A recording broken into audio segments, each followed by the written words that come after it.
bonjour ou bonsoir à toutes et à tous. Très heureux de vous retrouver sur cette chaîne. J'ai une information importante à vous communiquer par rapport à notre actualité internationale, bien sûr. Vous voyez comment le monde est de plus en plus bouleversé.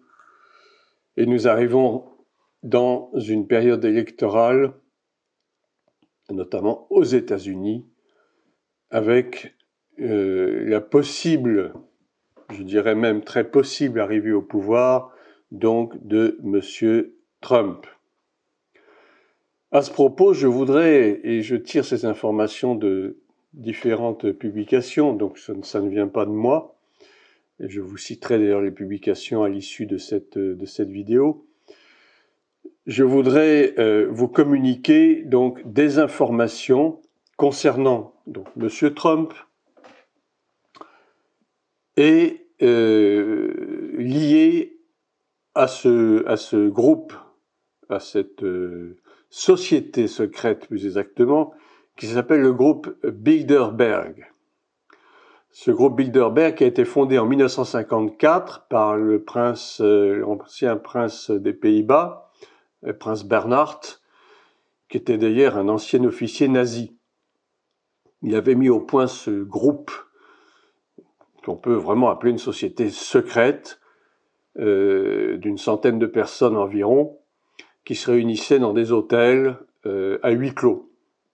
La presse n'était pas du tout conviée dans les échanges, dans les débats, et les principaux sujets traités touchaient essentiellement à l'avenir du monde.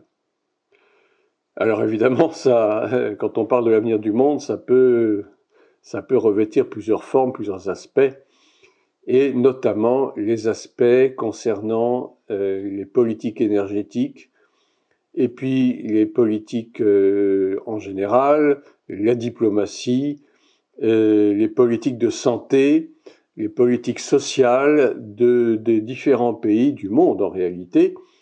Et dans cette société secrète étaient réunies les personnes les plus influentes et les plus fortunées qui composaient du moins, mais qui continuent parce que ce groupe continue d'exister.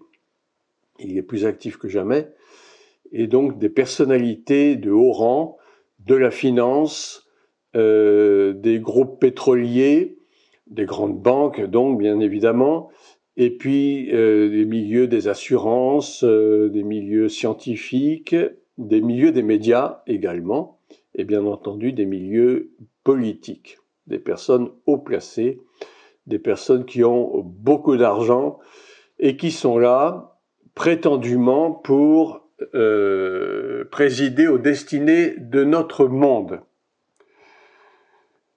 Alors, M. Trump, on sait maintenant qu'il est lié à ce groupe de Bilderberg. Alors, je dis ça parce que beaucoup de chrétiens se réjouissent déjà et se frottent les mains, comme ce que je suis en train de faire, en pensant que M. Trump va être réélu, donc aux États-Unis, qu'il va embrasser un nouveau mandat, et que l'avenir va être de plus en plus, va devenir rose grâce à cela.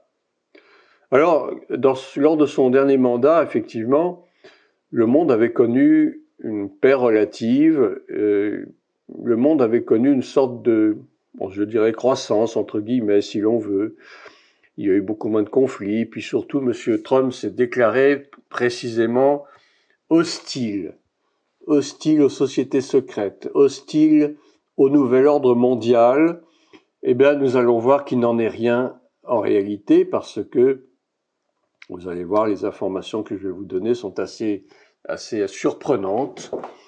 Monsieur Trump fait plus ou moins partie, d'ailleurs, de ce qu'on appelle l'État profond américain, qui est donc cet État qui gouverne dans l'État, qui est lié bien sûr aux grandes sociétés secrètes comme la franc-maçonnerie notamment. Donc M. Trump serait lié au Bilderberg, oui, effectivement, et il faut que nous sachions à quoi nous en tenir. Alors, il y a un certain James David Vance, dit J.D. Vance, qui est colistier et qui est futur vice-président de Trump. C'est un sioniste, c'est un sioniste et un des nombreux protégés d'un autre homme qui s'appelle Peter Thiel, qui est un multimilliardaire. Et ces deux personnages sont des membres influents du comité directeur du groupe Bilderberg, donc. Alors, ce James David Vance, qui est né en 1984, donc il est assez jeune, dans l'Ohio, est un avocat, un capital risqueur, c'est-à-dire qu'il investit beaucoup en bourse, aussi un écrivain, un homme politique, donc américain, membre du Parti républicain. L'autre personnage que j'ai cité, M. Peter Thiel, qui est né en 1967, donc un peu plus âgé. Il est né en Allemagne, à Francfort-sur-le-Main.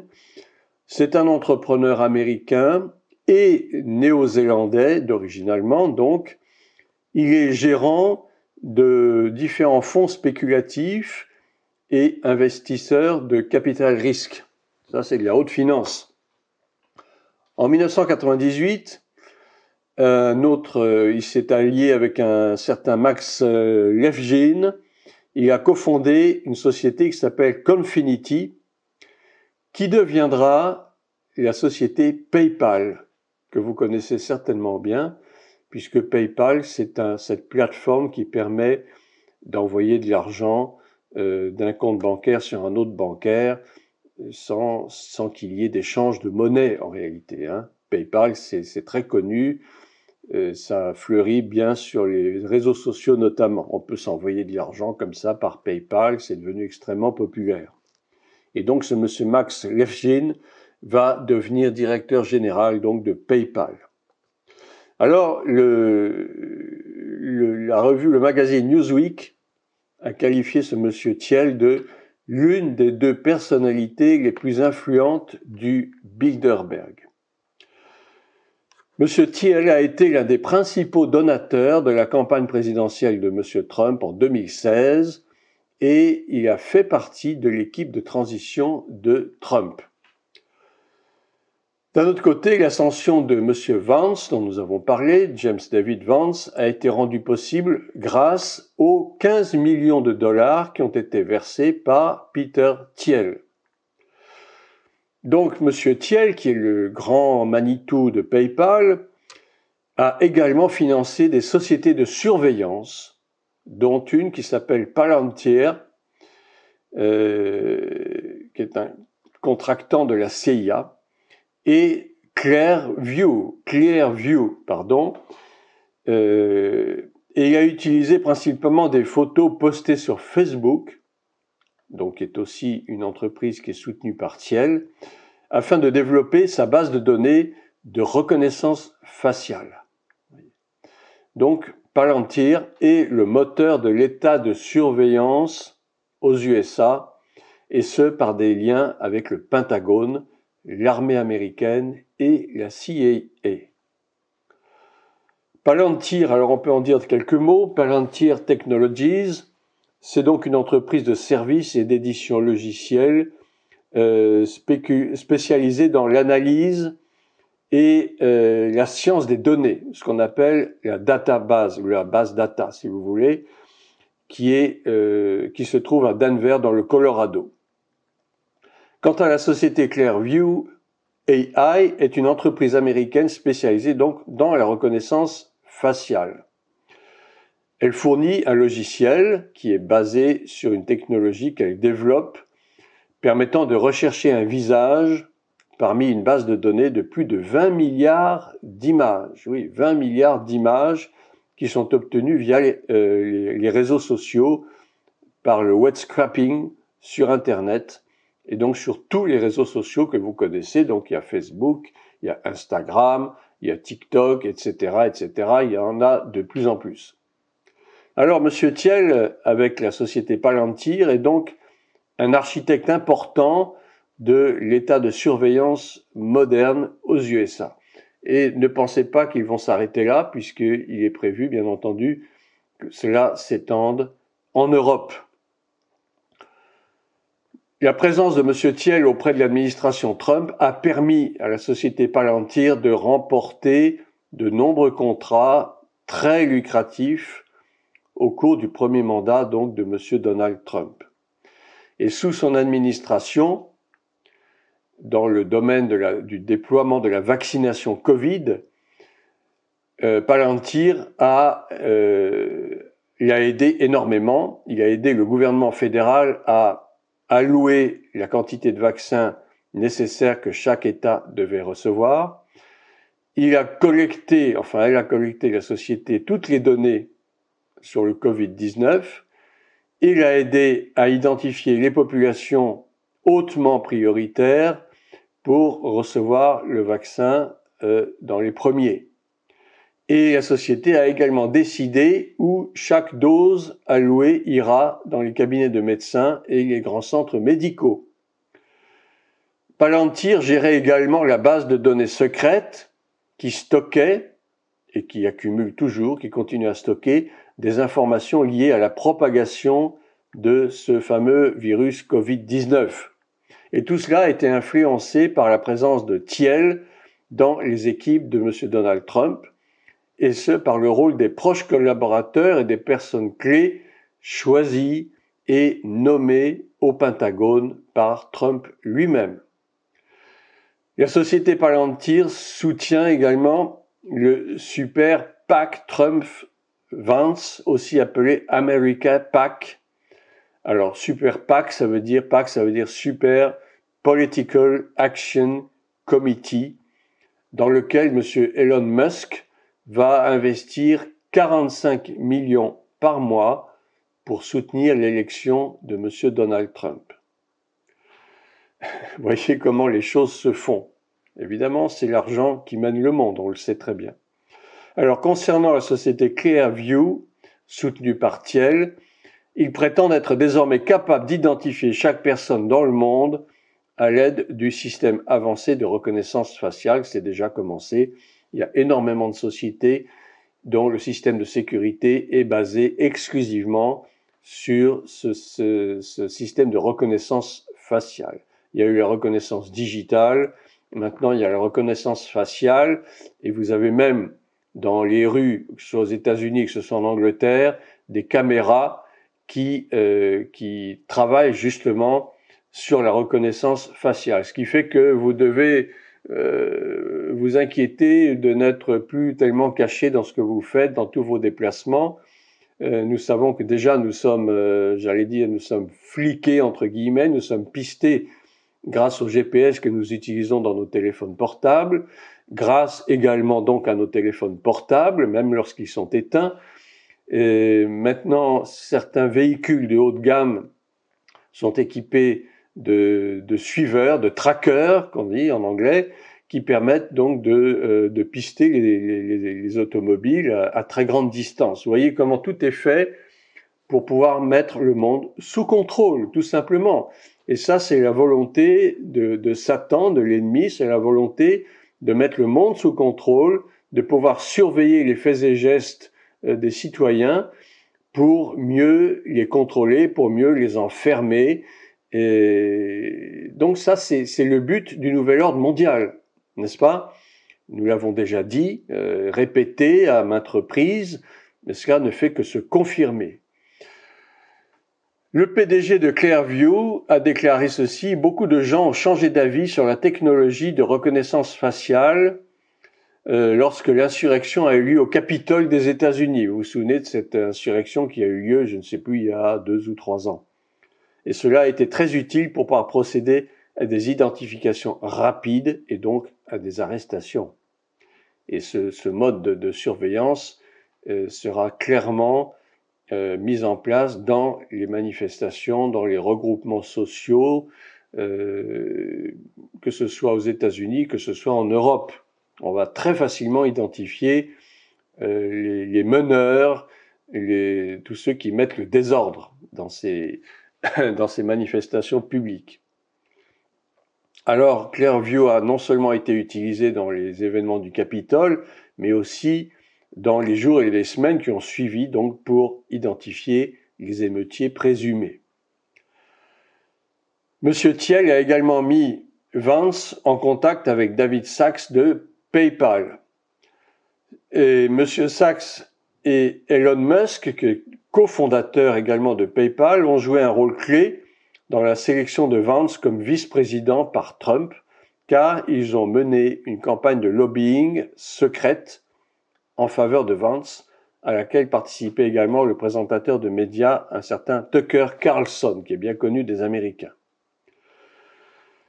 Avec M. Thiel, il semble presque inévitable donc que Palantir, la société Palantir, aura encore plus d'influence dans une seconde administration Trump que lors de son premier mandat. Alors, pour tout résumer, d'abord, ces informations viennent de 3 revues principales, le Réseau International, le Wall Street Journal et le New York Times. Et pour conclure, je dirais ceci, c'est que nous ne devons pas, évidemment, nous fier aux apparences, nous ne devons pas nous fier aux bonnes déclarations qu'un candidat peut énoncer pour se faire élire. Et comme je l'avais dit d'ailleurs dans une précédente vidéo, le futur avènement de M. Trump, qui est plus que probable, va nous révéler un autre personnage clé qui est dans l'entourage direct de M. Trump, ça veut dire son gendre, son propre gendre, M. Jared Corey Kushner, qui va jouer un rôle extrêmement important sur la scène internationale. Je ne vous en dis pas plus. Pour ceux que ça intéresse, vous pouvez vous référer à des anciennes vidéos. Qui est l'Antéchrist et d'où vient-il? Alors, bien entendu, je vous le répète une fois de plus, c'est mon opinion la plus profonde, la plus sincère, mais encore une fois, je peux me tromper. Les événements nous donneront tort ou raison. De toute façon, c'est l'agenda divin qui doit s'accomplir, les prophéties bibliques doivent s'accomplir. Nous sommes dans un temps d'apostasie, comme le dit 2 Thessaloniciens chapitre 2. L'apostasie a déjà commencé d'ailleurs depuis très très longtemps, je dirais presque depuis Genèse, mais elle ne fait que s'amplifier au fil des années. L'Église est de plus en plus empêtrée dans des fausses doctrines, proclamées par des faux prophètes, des faux pasteurs, des faux apôtres. Le nouvel ordre mondial veut voir son agenda clos en 2030, mais c'est sans compter les prophéties bibliques, c'est sans compter la volonté du Seigneur Jésus-Christ qui, lui, a son agenda qui lui est propre et qui certainement, même à coup sûr, s'accomplira, tandis que celui de ces gens corrompus sera démenti, d'ailleurs, par l'avènement du Seigneur. Et donc, ne nous étonnons pas que nous traversions des moments difficiles du point de vue international avec cette guerre en Ukraine qui ne fait que durer et s'essouffler d'ailleurs, ces événements du Moyen-Orient qui vont s'aggraver de plus en plus, tout cela nous faisant courir le risque d'une 3e guerre mondiale, mais tout cela est prévu, tout cela est écrit, mais les choses ne s'accompliront qu'en leur temps, non pas au temps des hommes, mais au temps de Dieu. Je vous laisse sur ces quelques réflexions, un peu techniques peut-être, avec tous ces personnages plus ou moins obscurs qui sillonnent donc le paysage politique, politico-économique des États-Unis. Mais vous savez très bien que les États-Unis mènent le monde. Les États-Unis font la pluie et le beau temps en Europe et dans tout le monde entier d'ailleurs. Donc, nous n'avons pas à nous étonner de ce qui arrive, parce que tout est planifié, tout est prévu, tout est organisé pour que le nouvel ordre mondial et son chef de file, l'Antéchrist, puissent paraître et accomplir leur sinistre plan. Je vous laisse sur ces quelques réflexions.